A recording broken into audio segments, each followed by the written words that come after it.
මේ ලෝකේ හැම දෙයක්ම අනිත්‍යයි. ඉතින් සබදාම ඒක අපිට මේ වෙලාවේ හොඳටම පැහැදිලි කරලා පෙන්නලා දීලා තියෙනවා. ඉතින් ගොඩක් මිනිස්සුන්ට තමන්ට තමන්ගේ ජීවිතේත් නැති වෙලා තියෙනවා. ඉතින් තවත් සමහරකට තමන්ගේ පවුලේ අය වගේම තමන් සතු හැම දෙයක්ම නැති වෙලා තියෙනවා. ඉතින් තවත් සමහරට ඉතුරු වෙලා තියෙන්නෙම තමන්ගේ ආදරණයන් විතරයි. ජීවිත කාලෙම හම්බ කරපු හැම දෙයක්ම නැති වෙලා තියෙනවා. ලක්ෂ කෝටි ගණන් වටින දේපල ව්‍යාපාරික ස්ථාන එකම එක මොහොතකින් නැත්තරම නැති වෙලා ගිහින් තියෙනවා. ඉතින් මේ හැම දෙයක්ම අනිත්‍යයි. ඊළඟ මොහොතේ මේවා කොහොමද ඒදි කියන්නේ අපි දන්නේ නැහැ. මේ තියෙන හැම දෙයක්ම එකම එක තප්පරකින් නැති වෙන්න පුළුවන්. ඉතින් තාමත් උදා වෙලා නැති අනාගතයේ සිද්ධ වෙන්න තියෙන විදිහට සිද්ධ වෙයි. ඉතින් මේ වෙලාවේ වර්තමානයේ ජීවත් වෙන්න උත්සාහ කරන මිනිස්සු වෙනුවෙන් අපිට කරන්න පුළුවන් දේ පුංචියට හරි අපි කරමු. ඉතින් මේ හැම දෙයක් ගැනම තියෙන ඇලීම අත්හැරගෙන අපි පරිභෝජනය කරමු. ඉතින් මට පුළුවන් විදිහට මගේ ළඟ තියෙන ෂොප් එකේ තියෙන රෙදි වලින් කොටසක් මම ලෑස්ති කරන්න තියාගෙන හිටියා. ඉතින් ඒ අතරතුර අපේ අයට කෝල් එකක් ලැබුණා මැදගම කින්නර බව පන්සලේ ස්වාමීන් වහන්සේගෙන්. ඉතින් රෙදි පිළි වගේක් ලැබිලා තිනවා කියලා. ඉතින් ඒ ටිකත් රැගෙන ස්වාමීන් වහන්සේ බඩගමට වැඩම කළා.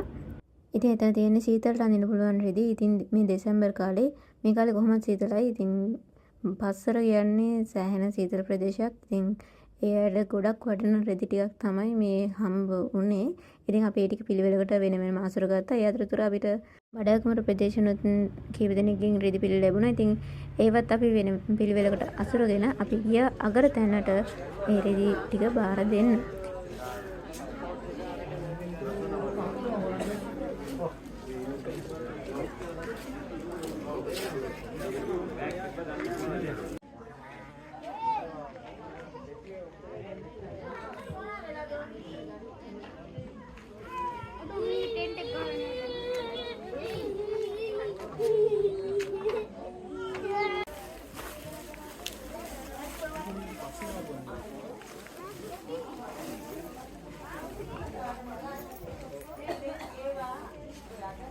අගරතැන්න සුරක්ෂා මධ්‍යස්ථාන 3ක 1000කට අධික පිරිසක් ඉන්නවා කියලා අපිට එහෙන් තොරතුරු ලැබුණා. ඉතින් එතනට තැන් 3ක් තියෙනවා කිව්වා. එකටම පාලනය වෙනවා. ඉතින් එක තැනකට අපි රෙදි අරන් ගිහින් බාර දුන්නා. ඉතින් එතනින් අනිත් තැන් වලටත් ලබා දෙනවා කියලා කිව්වා. ඉතින් ඒ අවස්ථාවේ අපිට එයාලගෙන් දැනගන්න ලැබුණ තවත් එයාලට තියෙන අවශ්‍යතාවයන් වගේක්. ඉතින් ස්වාමීන් වහන්සේගේ පූර්ණ දායකත්වයෙන් අපි නැවත පස්සට ගිහින් ඒ බඩුත් අරගෙන ආයෙත් ඒ බඩු ටිකත් බාර දෙන්න අපි ආවා.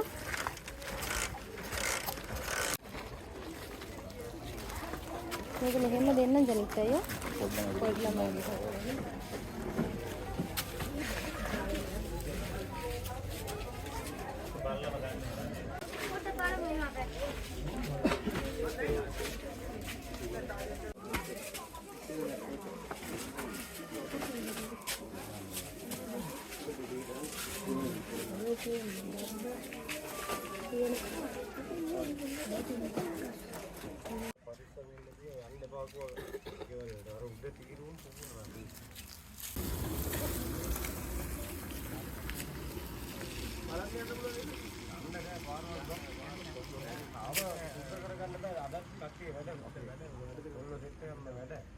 මේ කටයුතු ටික අපි පිළිවෙලකට ඉවර කරලා අපි නැවත ගෙදර එන්න පිටත් වුණා.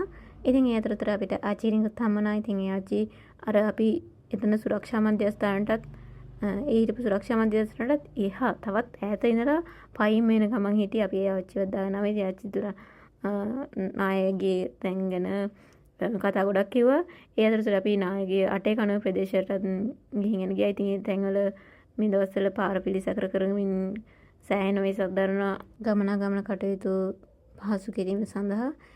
ඉතින් ඉස්සර බදුල්ල යනකොට හරිම ආසාවෙන් පාර දෙපැත්ත තියෙන මේ සුන්දර පරිසරය දිහා බලන්න ගියා. දැන් ඉතින් හරිම සෝකජනක විදිහට පාර හැම තැනම කඳු කඩා වැටලා නාය ගිහිල්ලා ඒ වගේ දේවල්ම විතරයි පේන්න තියෙන්නේ.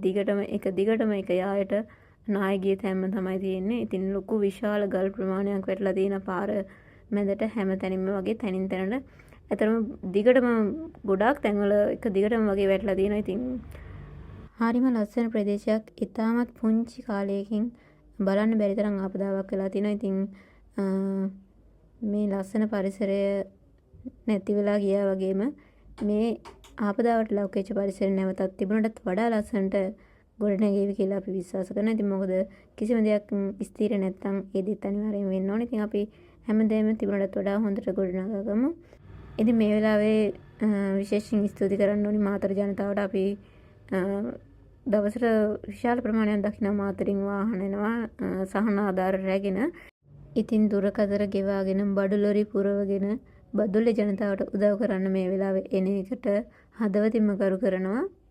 ඉතින් උදව් කරන්න එන ඔයාලත් පරිස්සමෙන් තවමත් අවදානම එහෙමමයි. පොළව හොඳටම තෙමිලා තියෙන්නේ. තව පුංචි වැස්සකින් වුණත් පස් නැවත කඩා වැටෙන්න පුළුවන්. අර ඈත කන්දෙන් තනින් තන පේන්නේ නාය ගිය තැන්. ඉතින් පුංචියට පෙන්වට ওই දැන් සෑහෙන විශාල ප්‍රදේශ ඔය නාය ගිහින් තියෙන්නේ. ඉතින් ලස්සන පරිසරය දැන් බලන්න අපහසු මට්ටමට ඇවිල්ලා තියෙනවා. ඉතින් ලෝක ධර්මතාවයට අවනත වෙලා අපි පුළුවන් තරම් උත්සාහ කරමු මේ ලෝකෙන් ගැලවිලා යන්න. ඉතින් ලෝකෙ සිද්ධ වෙන දේවල් කාටවත් වෙනස් කරන්න බෑ. අපිට කරන්න පුළුවන් දේ මොකක්ද කියලා බුදුරජාණන් වහන්සේ අපිට දේශනා කරලා තියෙනවා. ඉතින් ඉපදෙන එක තමයි මේ හැම දෙයකටම හේතුව. ඉතින් අපි ඉපදීමයි නවත්තන්න ඕන. ඉතින් ඒක කරන්න පුළුවන් මනුසත් භවයක් ලැබලා තියෙන මේ අපිට විතරයි, වෙන කිසිම භවයකට බෑ. ඉතින් මේ ලැබිලා තියෙන මනුසත් භවයෙන් උපරිම ප්‍රයෝජනය ගන්න ගමන් අපි ලස්සන ජීවිතයක් ගත කරමු. ඉතින් හැමෝටම තෙරුවන් සරණයි.